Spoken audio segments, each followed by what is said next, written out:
maka tidak ada yang paling menyenangkan dan tidak akan pernah merasakan beban dalam hidup kecuali semuanya akan diringankan oleh Allah Subhanahu wa taala. Kecuali semuanya akan terasa ringan karena dia merasa dekat dengan Allah Subhanahu wa taala. Assalamualaikum warahmatullahi wabarakatuh. Dapatkan rangkuman ceramah dari para ustadz terbaik yang kaya akan ilmu di Ruang Ustadz dengan cara klik like, subscribe, serta aktifkan tombol loncengnya. Dan tinggalkan komentar atau saran untuk membangun channel kita ini. Dan kami ucapkan selamat belajar.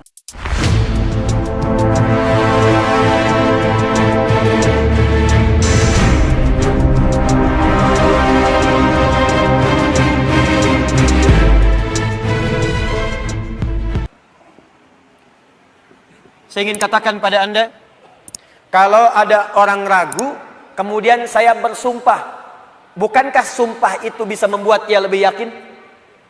Bukankah sumpah itu ditujukan untuk menepis keraguan?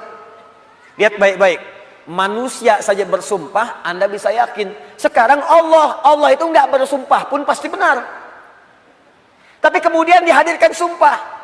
Kalau Allah sudah bersumpah, itu bukan sekadar ingin menyampaikan kalimat atau informasi, tapi Allah ingin memberikan komitmen dengan sungguh-sungguh dan menanamkannya ke dalam jiwa. Seakan-akan Allah ingin katakan, hei, saya bersumpah ya, saya komitmen, tanamkan pada jiwamu yang paling dalam. Wadduha, demi waktu duha yang cahayanya begitu menyejukkan, menenteramkan. Bukankah kalau waktu duha Anda keluar cahayanya enak? Ya? Nah, sumpah yang pertama ini ada yang memaknai dengan kalimat makna hakiki. Ini bersumpah dengan suasana alam yang sejuk. Tapi ada yang memaknai dengan kalimat majazi, kata kiasan. Muhammad, saya bersumpah, tanamkan pada hatimu yang paling dalam demi keadaanmu yang pernah mengalami ketenangan. Seperti halnya engkau merasakan cahaya duha. Demi kondisimu yang pernah merasakan sukacita, yang pernah enak, pernah nyaman, gak ada gangguan, persis seperti engkau berjemur dalam suasana duha. Bukankah kalau Anda keluar suasana duha enak? Dalam bahasa bebasnya, saya bersumpah demi ketenangan, kenyamanan, kesejukan yang pernah engkau rasakan dalam hidupmu sampai dengan sekarang, seperti merasakan cahaya duha. Walaili idza saja. Hati-hati. Dan saya pun bersumpah demi malam apabila telah datang gelap gulita. Demi malam apabila nampak gelap sehingga tidak terasa, tidak terlihat apa yang ada di sekitarannya. Ini pun bisa diartikan bahasa kiasan. Walaili idza saja. Maaf, kalau malam gelap itu terus cahaya tidak ada, lilin tidak ada, lampu sudah tidak ada, Anda ada dalam satu ruangan, kira-kira, mohon izin ya, maaf sekali, kira-kira benda-benda sekitaran kita nampak tidak? Tidak. Kalau sudah tidak nampak, bisa nggak menjangkaunya secara cepat? Meraba kan? Meraba. Ustadz, tapi gigi saya putih, kalau saya senyum ada cahaya. Tidak. Tetap pantulannya tidak akan menghadirkan optik yang sempurna. Maka ketika Anda ingin meraba, sulit.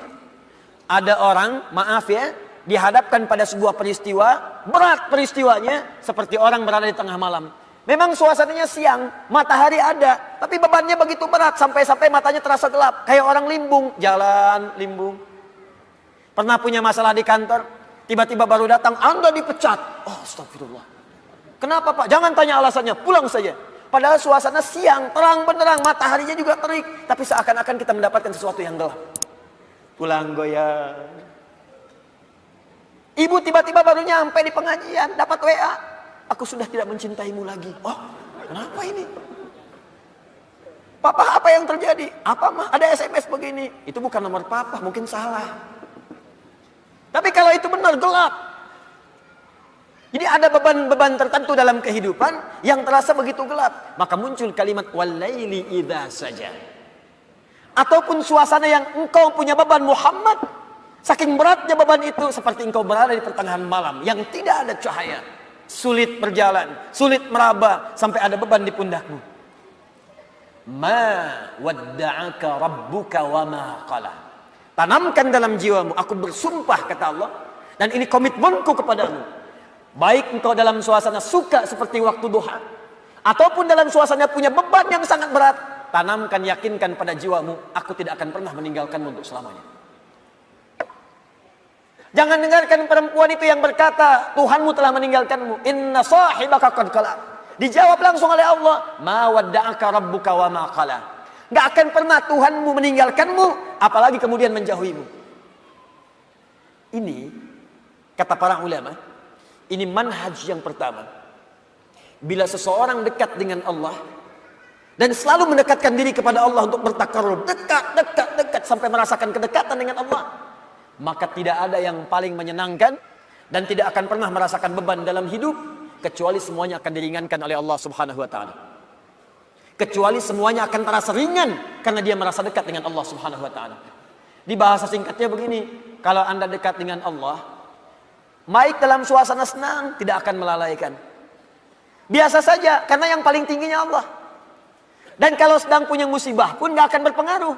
Seberat apapun sepanjang Anda merasa ada Allah, demi Allah saya katakan, semua itu akan terasa ringan. Contoh, maaf ya, Anda sedang punya masalah sekarang, berat rasanya, gak mudah dirasakan. Tapi dalam hati Anda ada keyakinan kepada Allah. Tiba-tiba muncul kalimat, la yukallifullahu nafsan illa. Allah gak mungkin titipkan beban persoalan kecuali Anda sanggup menjalaninya.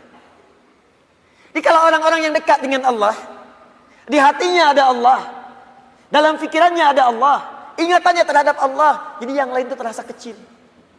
Ini berita langsung dari Allah, kalau beban hidup kamu ingin ringan menghadapi persoalan, maka dekatkan dirimu kepada Allah. Maka dalam suasana suka engkau tidak akan lalai. Kan ada orang yang suasana suka dia lupa dengan Allah, sehingga gak sadar berbuat maksiat. Dulu waktu belum jadi direktur, olahraganya bersepeda. Jadi direktur, sekarang mulai main golf, jalan. Sekarang mulai punya sekretaris. Sekretarisnya perempuan. Banyak melihat sekretaris dibandingkan istri di rumah. Jalan. Pergaulan mulai meluas. Hati-hati. Kalau tidak ada manhaj Rabbani, kedekatan dengan Allah dalam jiwa, itu bisa berpeluang untuk bermaksiat. Hati-hati. Bisa berpeluang untuk bermaksiat. Dulu belum terlalu kaya, pakainya sepeda, kadang jalan kaki. Sekarang datang mobil, kalau nggak punya kedekatan dengan Allah, mobil itu kadang-kadang nggak bisa buka pintunya. Kalau belum dibukakan, nggak mau keluar. Kalau belum muter keliling komplek, belum afdol.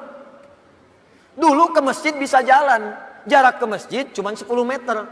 Habis punya Grand Max, bahkan ke IMAX, bahkan ke NMAX, motor. Jadi keliling komplek dulu 3 kali. Assalamualaikum, ayo Pak Haji ke masjid. Akhi ayo ke masjid, masih di dalam aja. Dia lupa yang di dalam itu lagi ke Cianjur, gak ada orang. Itu poinnya. Jadi jangan sampai saat kita berada di atas, lalai kita dengan kehidupan, sehingga menenggelamkan kita dalam apa yang kita dapatkan. Tapi yang lebih bahaya, jangan sampai ketika saat sedang punya persoalan, kita juga kemudian merasa berat dengan itu. Bebannya berat, limbung, bicara tidak terkontrol, makan tidak enak, tidur tidak nyaman, dan suasananya nggak menyenangkan, capek saja. Ada yang tiba-tiba naik ke atas tower, ada yang tiba-tiba naik ke atas tiang listrik, ada yang naik ke apartemen, mau bunuh diri takut, balik lagi gemetaran, dan seterusnya. Dan tidak ada kerjaan. Semua itu tidak akan pernah terjadi kalau Anda dekat dengan Allah Subhanahu wa taala. Di pelajaran pertama dari surah Ad-Duha di awal ayatnya, berusahalah selalu untuk mendekatkan diri kepada Allah Subhanahu wa taala. Orang yang dekat dengan Allah, maka akan dijamin oleh Allah langsung hidupnya, baik dalam keadaan suka ataupun sedang merasakan duka, tidak akan berpengaruh banyak pada dirinya, karena yang paling tinggi dan paling menyenangkan adalah kedekatannya dengan Allah Subhanahu wa taala. Jelas sampai sini? Baik. Jadi kalau dia sedang kaya, tahajud jalan, karena yang dirindukan tahajudnya. Lihat Abdurrahman bin Auf, Utsman bin Affan, Tamim Ad-Dari, kekayaan banyak, harta melimpah, kapak terbuat dari emas, malam masih tahajud, teman-teman. Masih sempat baca Al-Quran. Utsman itu sampai jadi presiden masih punya waktu untuk khataman Quran. Kan Utsman radhiyallahu taala anhu waktu terbunuh kan sedang baca Al-Quran. Masih puasa, saat itu sedang puasa. Anda bayangkan nikmatnya dekat dengan Allah, walaupun jabatan tinggi, yang terasa nikmat itu saat sedang beribadah kepada Allah, saat tahajudnya, itu yang dinanti. Nabi itu kedudukannya paling tinggi. Tapi kapan merasakan kenyamanan? Saat tahajud. Sampai tak terasa rakaat pertamanya 5 juz 4 halaman. Paling sedikit 100 ayat. Saya mau tanya pada Anda, pernah nggak merasakan kenikmatan seperti itu? Apakah nikmat saat dapat door prize, apa saat baca wadduhanya? Ayo coba rasakan, sampai hadir situasi itu. Sampai enak, tahajud tuh diburu gitu. Bukan karena IPK-nya dapat 4. Bukan karena dapat proyek besar. Tapi yang dirasakan, ya Allah, terima kasih engkau titipkan ini. Dan dia kejar siapa yang memberikannya. Kejar malamnya, kejar bacaan Qur'annya, kejar puasanya. Itulah yang sesungguhnya hakikat dalam kehidupan kita. Satu poin pertama. Kalau ada orang yang sudah bisa mendekat kepada Allah, maka Allah jamin.